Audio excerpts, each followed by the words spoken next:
Survey చేశారు. వాటి సర్వేలో ఎలాంటి ఫలితాలు వచ్చాయి? సో మనతో పాటు మాట్లాడేందుకు పీపుల్స్ పల్స్ నుంచి దిలీప్ రెడ్డి గారు ప్రస్తుతం మనతో పాటు ఫోన్ లైన్ లో సిద్ధంగా ఉన్నారు. దిలీప్ రెడ్డి గారు చెప్పండి సార్. ఏంటిది మ్యాసివ్ అంటే 2 సంవత్సరాల సిద్ధరామయ్య పరిపాలన మొన్ననే కంప్లీట్ అయింది. దాని సందర్భంగా ఈ సర్వే చేశారా? అవును, మేము జనరల్ గా కర్ణాటక ఇంత ముందు కూడా ట్రాకర్ పోల్ అని 3 టైమ్స్ ఎలక్షన్ కి మధ్య 3 టైమ్స్ సర్వే చేశాము. అట్లాగే ఇప్పుడు కూడా 2 ఇయర్స్ అయిన సందర్భంగా ఒకసారి చేసినాము. మళ్ళీ ఎలక్షన్ లోపల 2 టైమ్స్ చేస్తాం మేము. ప్రజాభిప్రాయాన్ని సేకరించడానికి వాళ్ళు గవర్నమెంట్ మీద ఏ రకమైన అభిప్రాయంతో ఉన్నారు, ఏ పొలిటికల్ పార్టీ వైపుకి ఎంత టీంజ్ ఉంది, ఎంత మొగ్గుతున్నారు అని మేము మళ్ళా తోటి ముఖాముఖి ఇంటర్వ్యూల పద్ధతి అట్లాగే సీక్రెట్ బ్యాలెట్ పద్ధతిలో కూడా మేము ఒక 10,000 శాంపుల్ తోటి రాష్ట్ర వ్యాప్తంగా నిర్వహించిన సర్వే గణాంకాలు.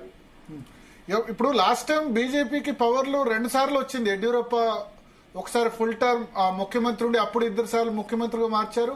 మొన్న కూడా యడ్యూరప్ప, బసవరాజ బొమ్మాయి. అప్పుడు కూడా 38-40% అసెంబ్లీలో దాటలేదు బీజేపీకి. మీ సర్వేలో 51% చూపిస్తున్నారు బీజేపీకి. అవును, అంటే ఎందుకంత మ్యాసివ్ చేంజ్ ఉంది? ఒక్కొక్కసారి అక్కడ కర్ణాటకలో కాంబినేషన్స్ బట్టి కూడా ఉంటాయి. అంటే ఫోకస్డ్ కాన్స్టిట్యున్సీస్ మీకు గుర్తుందో లేదో, భారతీయ జనతా పార్టీ ఒక 100 కాన్స్టిట్యున్సీస్ నే కాన్సన్ట్రేట్ చేసి తప్పకుండా గెలుస్తాం అనుకున్న కాన్స్టిట్యున్సీలను వదిలేసి, తప్పకుండా రాము అనుకున్న కాన్స్టిట్యున్సీలను వదిలేసి ఫోకస్ చేసినప్పుడు వాళ్ళు నంబర్స్ తెచ్చుకోగలిగారు ఓటు శాతం తోటి నిమిత్తం లేకుండా.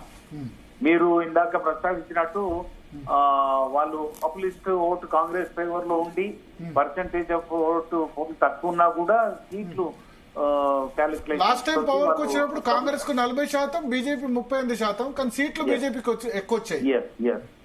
అట్లా. కానీ ఇప్పుడు overall state as a unit తీసుకున్నప్పుడు ఈ కాంబినేషన్ విషయంలో వాళ్ళ ప్రజా వ్యతిరేకత అనేది యూనిఫామ్ గా స్టేట్ అంతా అన్ని రీజన్స్ లో రిఫ్లెక్ట్ అయింది. కానీ సార్ ఒకటి, ఇప్పుడు 5 గ్యారంటీలు అక్కడ ఇంప్లిమెంట్ చేస్తున్నారు.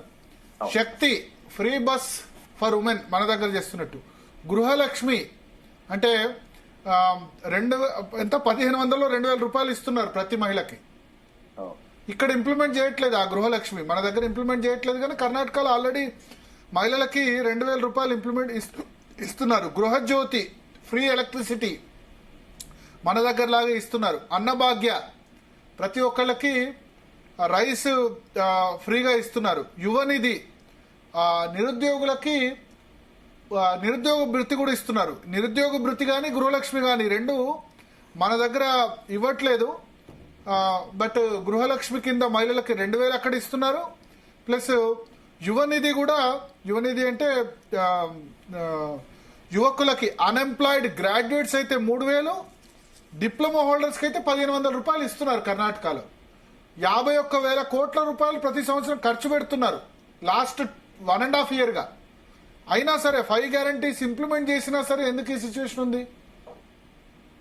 ఇప్పుడు నేరేటివ్స్ బట్టి ఉంటది అండి. అక్కడ కాంగ్రెస్ ఇస్తున్న నేరేటివ్స్ ని పబ్లిక్ ఎట్లా పరిగణలోకి తీసుకుంటున్నారు, దానికి ప్రతిపక్షంగా ఉన్న Bharatiya Janata party narratives public లో ఎట్లా ఉంది. ఇప్పుడు స్కీమ్స్ ఇస్తున్నంత మాత్రాన అనుకూలంగా ఉండాలి అని నమ్మితే అది తప్పు అని నిన్న ఆంధ్రప్రదేశ్ ఎలక్షన్ రుజువు చేసింది. 1,94,000 కోట్ల రూపాయల మేరకు నగదు ట్రాన్స్ఫర్ అయింది ఓటర్స్ కి. ఓటర్స్ అంటే I mean public, majority of the public in the state.